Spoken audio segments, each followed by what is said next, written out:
I was in a church one time, and this lady came to me afterwards and said, Mr. Hovind, I'm Fern. I shook hands with that hand right there. I'll never wash it again. They tell the kids to think critically. Boys and girls, there are 20 kinds of amino acids. That's true. They make up proteins.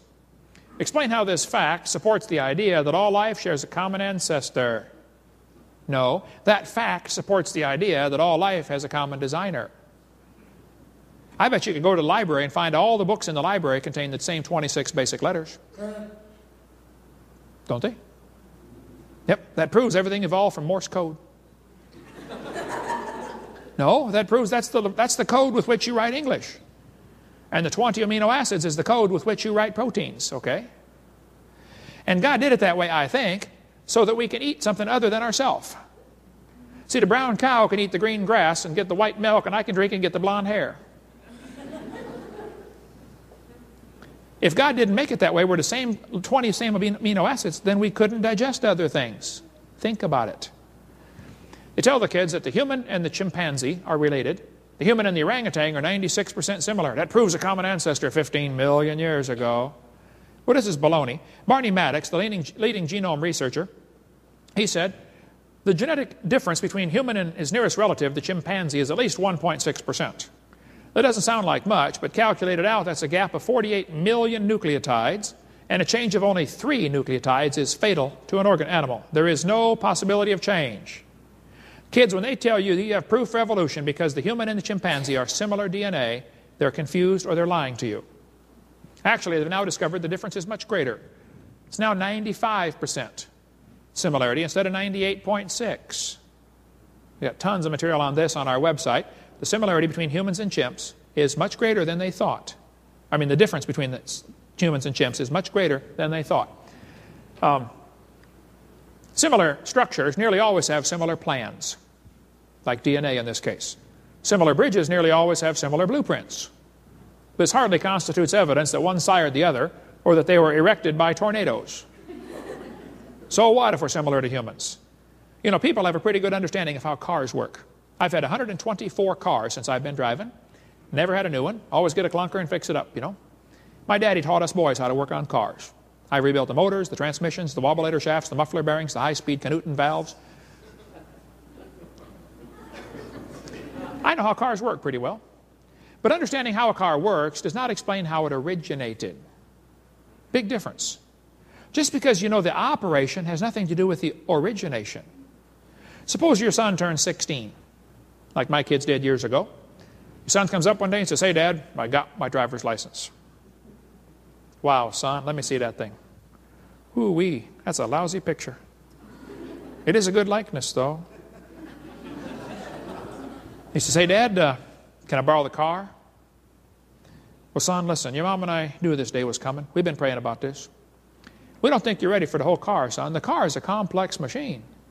Did you know there are 3,000 bolts required to hold a car together, and one nut can scatter it all over the highway? The car is so complex, we decided we're going to let you slowly evolve into the car. This year, we're going to give you 10%. Next year, maybe a little more." Question: what good is 10% of a car? That's what you put in a junkyard, isn't it? How many things have to be right on a car to make it work? Like many, many thousands of things? How many things have to be wrong to make it stop working? Any one of thousands of things. Take a needle, stick it through 2 spark plug wires, trim it off, rough up the rubber. They'll never find that one. Pull the distributor cap, take a pencil, rub it around, put it back. That's a tough one to find. When somebody's getting married, pull out the coil wire, stick a doorbell wire in there, shove it back, take the doorbell wire through the firewall, and weave it through the fabric of the front seat. They're getting ready to go on their honeymoon, you know, hit that, bam, ooh, wow.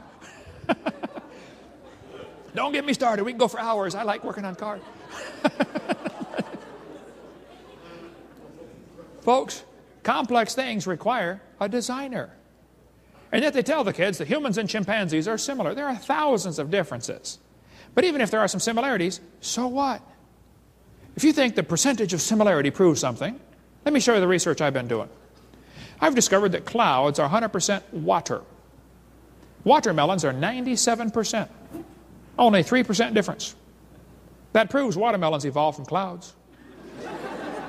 And I discovered jellyfish are 98% water. And so are snow cones. That proves how they evolved. Then they tell the kids fossils prove evolution. This textbook says fossils provide evidence of evolution. This is a lie. No fossil counts as evidence for evolution. But the textbooks here says evolution is a fact. The fossil record provides some of the strongest evidence that species evolved over time. There is no fossil record.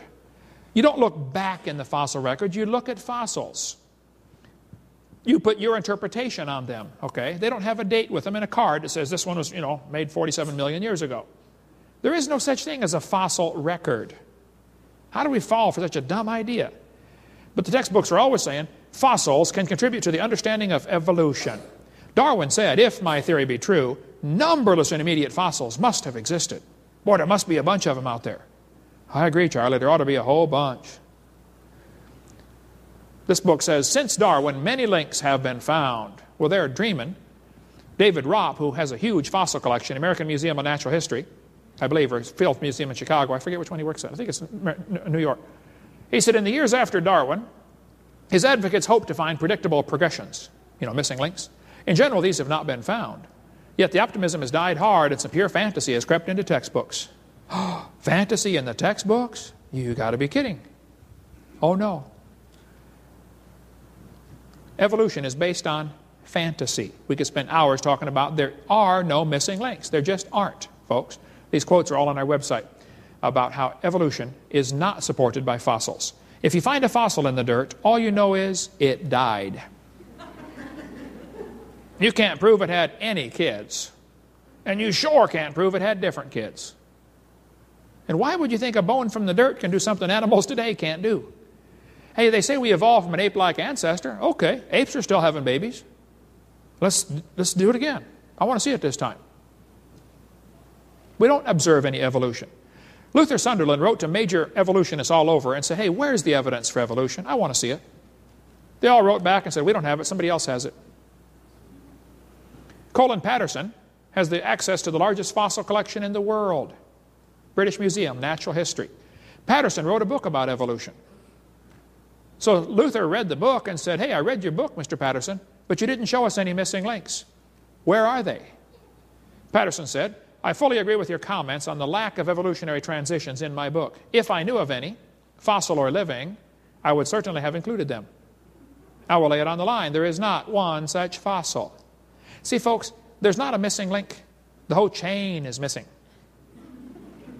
So they got a new theory now to explain why they're missing. Stephen Gould said the absence of fossil evidence is a nagging problem for evolution. He knows there's no evidence for evolution, so he's got a new theory. He kind of brought up Goldschmidt's old theory that said maybe the first bird hatched from a reptile egg. Do what? He says, yeah, maybe evolution happened so quickly that there's no evidence. Oh, well, that's good, We don't have any proof, so that proves it. Try that one in a court of law, see how far you get. They tell the kids to think critically. Boys and girls, the fossil record shows that an organism evolved through many small changes over time. That's a lie, by the way. Which theory best describes organisms' evolution? Gradualism or punctuated equilibria? How do you think it happened, boys and girls? Was it slow changes like Darwin said, or was it jumps like Stephen Gould said? In their mind, there's only two choices. Evolution happened slowly or evolution happened quickly. They do not seem to be capable of thinking outside the box. It didn't happen at all. God created the different kinds. I debated Pigliucci at University of Tennessee, Knoxville. Doc, I debated him twice. I don't know if I do it again. I'd be glad to, by the way, Doc, if you get ready. Get brave enough, let me know. I said, Dr. Pigliucci, you have studied and taught courses on the evolution of plants for 10 years. You received and spent $650,000 in grant money to study the evolution for plants. What is the best evidence you know of for evolution? I asked him that in the debate. He said, The evolution of whales. Just exactly what kind of plant is a whale anyway? He told me the hippo is evidence for evolution because it's in the process of adapting to an aquatic way of life. It likes the water, so that's proof for evolution. He said the flying squirrel is evidence because it has half a wing. He gets tax dollars to teach. See, every evolutionist I've talked to thinks that the evidence is in somebody else's field. It's like a shell game. You ever seen those shell games? You know, they put the P down there and try to get you mixed up. Where's the P? The geologist thinks that the biologist has the evidence. Pigliucci's a botanist.